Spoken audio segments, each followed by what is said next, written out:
وہ تقریباً 100 سال ہے، لیکن اس 100 سال کے عرصے میں حضرت ابراہیم علیہ الصلاۃ والسلام کی ملکیت میں اس علاقے کی ایک بالشت زمین بھی نہیں تھی، اور اس کی گواہی خود تورات میں ہے۔ حضرت ابراہیم علیہ الصلاۃ والسلام کی اولاد میں حضرت اسحاق علیہ الصلاۃ والسلام اس علاقے میں رہے، حضرت اسحاق کے بیٹے حضرت یعقوب یہاں رہے، حضرت یعقوب کے 12 بیٹے تھے، 12 بیٹوں میں 11 یہاں رہے، حضرت یوسف علیہ الصلاۃ والسلام مصر منتقل ہو گئے تھے۔ تو اس پورے خاندان کو اگر آپ دیکھیں کہ یہ کتنے عرصے اس علاقے میں رہا ہے، تو تقریباً 230 سال تاریخی روایتوں کی بنیاد پر اس خاندان کا قیام اس علاقے میں ثابت ہوتا ہے۔ 230 سال کے بعد یہ پوری فیملی حضرت یعقوب علیہ الصلاۃ والسلام اپنے بیٹوں کے ساتھ حضرت یوسف کے پاس مصر چلے گئے تھے، اور پھر وہاں سے مصر سے خدا تعالیٰ کے حکم سے یہ لوگ مصر چھوڑ کر واپس ارض مقدسہ آئے ہیں۔ قرآن کریم کی جو آیت میں نے پڑھی ہے سورہ مائدہ کی 20، 21 اور 22، اس میں دراصل اسی واقعے کا ذکر ہے کہ حضرت موسیٰ علیہ الصلاۃ والسلام جب اس قوم کو غلامی کی زنجیروں سے نکال کر ایجپٹ سے ارض مقدسہ یعنی ہولی لینڈ لے کر آ رہے تھے، تو ان کو یہ کہا گیا کہ تمہیں جو لوگ یہاں بستے ہیں ان سے لڑنا پڑے گا، اور لڑ کر یہ زمین حاصل کرنی پڑے گی، چونکہ خدا نے اس زمین کو تمہارے لیے لکھ دیا ہے۔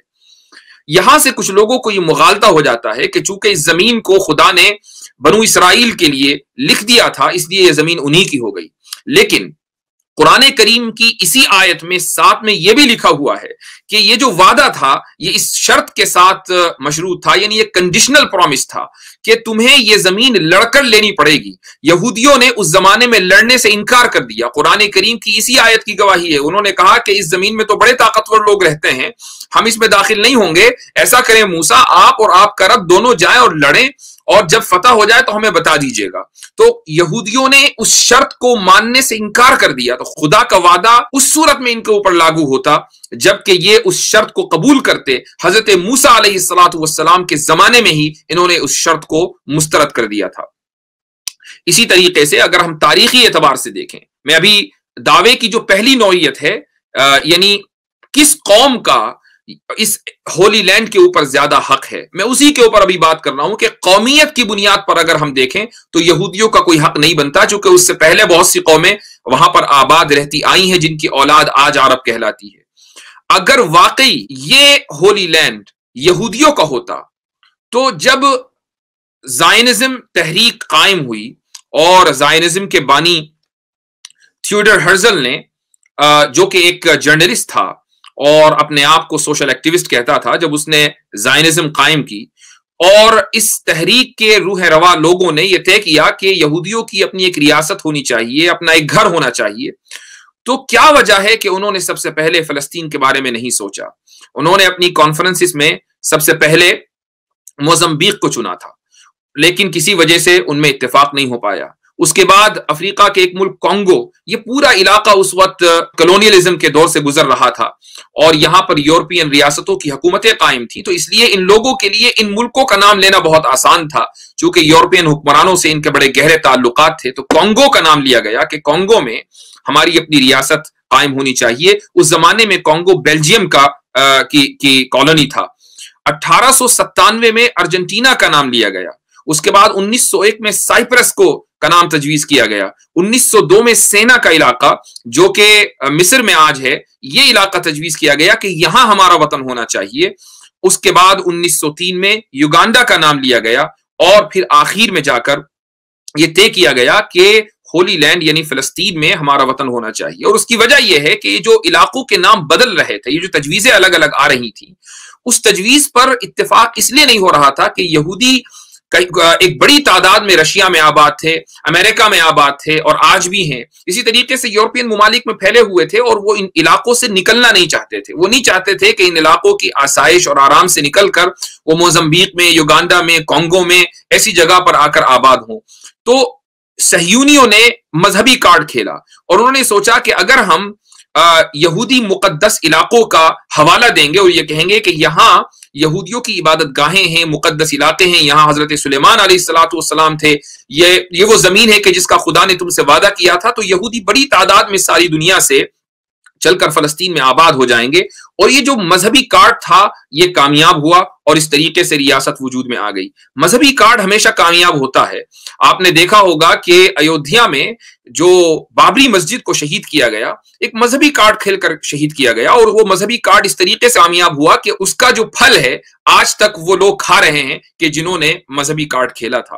حالانکہ تاریخی بنیادوں پر یہ بات ثابت ہو چکی تھی کہ بابری مسجد کسی بھی مندر کو توڑ کر بنائی نہیں گئی تھی. تو ان باتوں سے یہ ثابت ہوا کہ یہودیوں کا قومی اعتبار سے اس علاقے کے اوپر کوئی حق نہیں بنتا اگر ان کی یہ دلیل ہے کہ چونکہ پہلے وہاں وہ لوگ رہتے تھے, ان کے آبا و اجداد رہتے تھے, تو پھر عربوں کا کیس اس سے زیادہ مضبوط ہو جاتا ہے چونکہ ان کے آبا و اجداد یہودیوں سے بہت پہلے سے وہاں رہتے چلے آئے ہیں.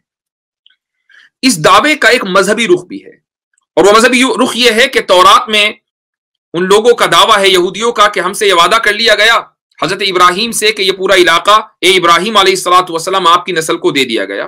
تو تورات کا چونکہ یہ ہم سے وعدہ ہے اس لیے یہ زمین ہماری ہے. یہ ایک مذہبی کارڈ ہے. ہم غور کرنے کی کوشش کرتے ہیں کہ اس مذہبی دعوے کی کیا حیثیت ہے. حضرت ابراہیم علیہ الصلوۃ والسلام کی اولاد میں صرف حضرت اسحاق علیہ الصلوۃ والسلام نہیں ہے, حضرت اسماعیل علیہ الصلوۃ والسلام بھی حضرت ابراہیم کی اولاد ہیں. اگر تورات میں یہ وعدہ کر لیا گیا کہ اے ابراہیم اس علاقے کو آپ کی اولاد کو دیا, تو اولاد میں جہاں اسحاق علیہ السلام ہے وہاں اسماعیل علیہ السلام بھی ہے. تو پھر حضرت اسماعیل علیہ الصلوۃ والسلام کی نسل میں جو عرب ہیں ان کا حق اس علاقے پر کیوں نہیں ہے؟ کس بنیاد پر اگر ایک باپ کا انتقال ہوتا ہے اور ایک مکان اس باپ کے دو لڑکوں کے نام آتا ہے تو ایک بھائی اگر دوسرے بھائی کو بے دخل کر دے تو کیا اس کو انصاف کہا جائے گا؟ کیا دو بھائیوں میں ایک بھائی کا اس مکان کے اوپر زیادہ حق ہوتا ہے اور دوسرے کا کم ہوتا ہے؟ تو اگر ہم مذہبی اعتبار سے بھی دیکھیں تو حضرت اسماعیل علیہ الصلوۃ والسلام کی اولاد میں نبی کریم صلی اللہ علیہ وسلم ہے, اور نبی کریم صلی اللہ علیہ وسلم کے اوپر ایمان لانے والی امت کا بھی پھر اس علاقے کے اوپر اتنا ہی حق ہے اگر یہودی تورات کے ذریعے اپنا حق اس علاقے کے اوپر ثابت کرتے ہیں. لیکن یہاں یہ بات ذہن میں رکھنی چاہیے کہ انبیاء علیہ الصلوۃ والسلام کی جو فیملی ہوتی ہے, انبیاء علیہ الصلوۃ والسلام کی آل اور اولاد, وہ لوگ ہوتے ہیں کہ جو انبیاء کے طریقے کے اوپر چلیں. اگر ان کا نسبی تعلق انبیاء سے ہو لیکن وہ انبیاء کے طریقے پر نہ چلتے ہوں تو پھر وہ ان انبیاء کی اولاد نہیں مانے جاتے. حضرت نوح علیہ الصلوۃ والسلام کو یہودی بھی مانتے ہیں, جس طریقے سے مسلمان مانتے ہیں یہودی بھی مانتے ہیں, عیسائی بھی مانتے ہیں. حضرت نوح علیہ الصلوۃ والسلام کا ایک بیٹا تھا کہ جس نے حضرت نوح پر ایمان لانے سے انکار کر دیا تھا. جب سیلاب آیا اور وہ سیلاب میں ڈوبنے لگا تو حضرت نوح علیہ الصلوۃ والسلام نے اپنے رب سے دعا کی کہ اللہ میرے اس بیٹے کو بچا لیجئے. تو اللہ تعالیٰ نے کیا کہا؟ اللہ تعالیٰ نے فرمایا کہ انہ لیس من اہلک, یہ تمہارے خاندان میں سے نہیں ہے. حالانکہ وہ نسبی بیٹا تھا, وہ حضرت نوح کا اپنا بیٹا تھا, لیکن اللہ کہہ رہا ہے کہ انہ لیس من اہلک, یہ تمہارے خاندان میں سے نہیں ہے. انہ عمل غیر صالح. اس سے یہ ثابت ہوا کہ انبیاء علیہ الصلوۃ والسلام کی اولاد وہ اس وقت مانی جاتی ہے جب وہ انبیاء علیہ الصلوۃ والسلام کے مشن کے اوپر چلے اور انبیاء کے طریقے کے اوپر, ان کی سنت کے اوپر چلے. اگر وہ ان کے طریقے کو بدل دے, ان کی خلاف ورزی کرے تو پھر وہ انبیاء کی اولاد نہیں ہے, اگرچہ ان کا نسبی تعلق اس نبی سے کتنا ہی گہرا کیوں نہ ہو. آج یہ دیکھا جانا چاہیے کہ آل ابراہیم کون ہے. حضرت ابراہیم علیہ الصلوۃ والسلام کی آل یعنی فیملی میں اور ان کے فالوورز میں کون لوگ ہیں؟ کیا یہودی یہ دعویٰ کر سکتے ہیں کہ ہم حضرت ابراہیم علیہ الصلوۃ والسلام کی بات ماننے والے ہیں, ہم حضرت ابراہیم کی سنت پر چلنے والے ہیں؟ کیا یہودی آج کی تاریخ میں یہ ثابت کر سکتے ہیں؟ ہرگز نہیں. حضرت موسیٰ علیہ الصلوۃ والسلام کے زمانے میں ہی یہودیوں نے گائے کی پوجا شروع کر دی تھی. حضرت ابراہیم علیہ الصلوۃ والسلام کی توحید کے قصے تو پورے قرآن کریم میں جگہ جگہ بکھرے ہوئے ہیں. حضرت ابراہیم علیہ الصلوۃ والسلام اتنے بڑے توحید کے داعی تھے کہ انہوں نے توحید کے اوپر زبردست دلائل دیے ہیں جن کو قرآن کریم نے نقل کیا ہے. لیکن وہ لوگ جو ابراہیم علیہ الصلوۃ والسلام کو اپنا جد امجد مانتے ہیں, اپنا فور فادر مانتے ہیں, وہ حضرت موسیٰ کے دور میں ان کے سامنے گائے کی پوجا کر رہے تھے. یہ وہ لوگ ہیں جو انبیاء علیہ الصلوۃ والسلام کے قتل کے مرتکب ہیں. دنیا میں وہ کون سا جرم ہے جو یہودیوں نے انجام نہ دیا ہو۔ حضرت زکریا علیہ الصلوۃ والسلام کو انہوں نے قتل کیا، حضرت یحییٰ علیہ الصلوۃ والسلام کو انہوں نے قتل کیا، حضرت لوط علیہ الصلوۃ والسلام کے اوپر انہوں نے الزام لگایا کہ وہ اپنی بیٹیوں کے ساتھ زنا کیا کرتے تھے والعیاذ باللہ، حضرت سلیمان علیہ الصلوۃ والسلام کے اوپر انہوں نے الزام لگایا، حضرت عیسیٰ علیہ الصلوۃ والسلام کو ولد الزنا یعنی زنا کے نتیجے میں پیدا ہونے والا، یہ حضرت عیسیٰ علیہ الصلوۃ والسلام کے بارے میں والعیاذ باللہ کہا۔ تو خود ان حرکتوں کا اعتراف آج یہودی کرتے ہیں اور ان کی کتابوں میں یہ ساری باتیں لکھی ہوئی ہیں، تو کس بنیاد پر وہ کہہ سکتے ہیں کہ ہم حضرت ابراہیم علیہ الصلوۃ والسلام کی آل اولاد میں سے ہیں؟ اللہ تعالیٰ کو ان تمام حرکتوں کا علم تھا، علم ہے، اور یہی وجہ ہے کہ قرآن کریم کی ایک آیت ہے، اللہ تعالیٰ فرماتا ہے وَإِذِ ابْتَلَى إِبْرَاهِيمَ رَبُّهُ بِكَلِمَاتٍ فَأَتَمَّهُنَّ، کہ ابراہیم علیہ الصلوۃ والسلام کا اللہ تعالیٰ نے چند باتوں میں امتحان لیا، فَأَتَمَّهُنَّ، اور ابراہیم علیہ الصلوۃ والسلام نے اس امتحان کو کامیابی کے ساتھ پورا کر دیا، اور اس کے بعد پھر اللہ تعالیٰ نے فرمایا انی جاعلک للناس اماما، کہ میں اے ابراہیم علیہ الصلوۃ والسلام آپ کو لوگوں کا امام بناتا ہوں، آپ کو لوگوں کا لیڈر بناتا ہوں۔ تو حضرت ابراہیم علیہ الصلوۃ والسلام نے یہ فرمایا کہ وَمِن ذُرِّيَّتِي، اے اللہ میری اولاد کو بھی آپ اسی منصب پر فائز کریں، میری اولاد کو بھی آپ لیڈر بنائیں، امام بنائیں۔ تو اللہ تعالیٰ نے فرمایا لا ینال عہد الظالمین، کہ ظالم لوگوں کے لیے میرا وعدہ نہیں ہے۔ اللہ جانتا تھا کہ حضرت ابراہیم علیہ الصلوۃ والسلام کی اولاد میں کچھ لوگ ظالم ہوں گے، یہ وہ لوگ ہیں جو حضرت اسحاق علیہ الصلوۃ والسلام کی نسل، حضرت یعقوب علیہ الصلوۃ والسلام کی بیٹوں کی اولاد میں آج جن کو ہم یہودی کہتے ہیں، یہ وہ ظالم ہیں کہ جنہوں نے اللہ تعالیٰ کی نافرمانی کی، انبیاء کی نافرمانی کی۔ تو پھر کس بنیاد پر وہ اللہ تعالیٰ کے وعدے کے مستحق ہو سکتے ہیں؟ کس بنیاد پر وہ یہ دعویٰ کرتے ہیں کہ یہ ہولی لینڈ ہمارا ہے؟ ہم لوگوں کو یہ ذہن میں رکھنا چاہیے کہ ہمارا یہ ایمان ہے، ہمارا یہ عقیدہ ہے کہ اس کائنات میں الگ الگ دین خدا کی طرف سے نہیں آئے ہیں، دین آیا ہے تو ایک آیا ہے، ان الدین عند اللہ الاسلام۔ حضرت آدم علیہ الصلوۃ والسلام سے لے کر نبی کریم صلی اللہ علیہ وسلم تک دین صرف ایک رہا ہے، اور وہ ہے اسلام۔ ہاں شریعتیں الگ الگ رہی ہیں، حضرت نوح کی شریعت الگ تھی، حضرت ابراہیم کی شریعت الگ تھی، حضرت موسیٰ علیہ الصلوۃ والسلام کی شریعت الگ تھی، حضرت عیسیٰ علیہ الصلوۃ والسلام کی شریعت الگ تھی، نبی کریم صلی اللہ علیہ وسلم کی شریعت الگ ہے۔ شریعتوں کا اختلاف ہے لیکن بنیاد میں کوئی اختلاف نہیں ہے۔ تمام انبیاء مسلمان تھے اور انہوں نے اسلام کی دعوت دی ہے۔ قرآن کریم نے اسی حقیقت کو بیان کیا ہے۔ اللہ تعالیٰ فرماتا ہے ما کان ابراہیم یہودیا ولا نصرانیا، کہ ابراہیم علیہ الصلوۃ والسلام نہ یہودی تھے نہ نصرانی تھے، ولکن کان حنیفا مسلما۔ تو ابراہیم علیہ الصلوۃ والسلام کے یہودی اور نصرانی ہونے کا انکار قرآن کریم میں واضح انداز پر لکھا ہوا ملتا ہے۔ یہی وجہ ہے کہ جب حضرت عیسیٰ علیہ الصلوۃ والسلام اس دنیا میں تشریف نہیں لائے تھے، اس سے پہلے وہ یہودی کے جنہوں نے تورات کو ڈسٹورٹ نہیں کیا تھا، تحریف نہیں کی تھی، وہ مسلمان تھے۔ حضرت عیسیٰ علیہ الصلوۃ والسلام جب دنیا میں تشریف لائے اور نبی بنے تو حضرت عیسیٰ علیہ الصلوۃ والسلام کے ماننے والے مسلمان کہلائے، جب تک انہوں نے انجیل میں کوئی ڈسٹورشن اور تحریف نہیں کی۔ اس کے بعد پھر نبی کریم صلی اللہ علیہ وسلم نبی بنے، آپ کی بعثت ہوئی تو آپ کے ماننے والے مسلمان کہلائے۔ آج کی تاریخ میں اگر ہم یہ دیکھیں کہ حضرت ابراہیم کو سب سے زیادہ کون مانتا ہے، بات نسبی تعلق کی نہیں ہے، بات دینی تعلق کی ہے کہ حضرت ابراہیم کی سنت کے اوپر آج کی تاریخ میں کون سب سے زیادہ چلتا ہے۔ آپ اسلام میں دیکھیں، ہماری شریعت نبی کریم صلی اللہ علیہ وسلم کی شریعت میں دیکھیں کہ حج کا ایک ایک رکن حضرت ابراہیم علیہ الصلوۃ والسلام کی یادگار ہے۔ وہ مینا گئے تو مسلمان مینا جاتے ہیں، انہوں نے طواف کیا تو مسلمان طواف کرتے ہیں، وہ عرفات گئے تو مسلمان عرفات جاتے ہیں، وہ مزدلفہ میں ٹھہرے تو مسلمان مزدلفہ میں جاتے ہیں، انہوں نے احرام باندھا تو مسلمان احرام باندھتے ہیں، انہوں نے حج کا اعلان کیا۔ دنیا کے لیے ہر ایک مسلمان کی یہ تمنا ہوتی ہے کہ کسی طریقے سے وہ اپنی زندگی میں ایک بار حج کر لے۔ یہ ابراہیم علیہ الصلوۃ والسلام کی دعا اور دعوت کا نتیجہ تھا۔ یہ اس اعلان پر لبیک مسلمان کہتے ہیں کہ جو ابراہیم علیہ الصلوۃ والسلام نے صدیوں پہلے کیا تھا۔ آپ عید الاضحیٰ دیکھیں کہ جو مسلمان حج کے لیے نہیں جاتے، عید الاضحیٰ وہ اپنے گھروں میں مناتے ہیں، قربانی کرتے ہیں۔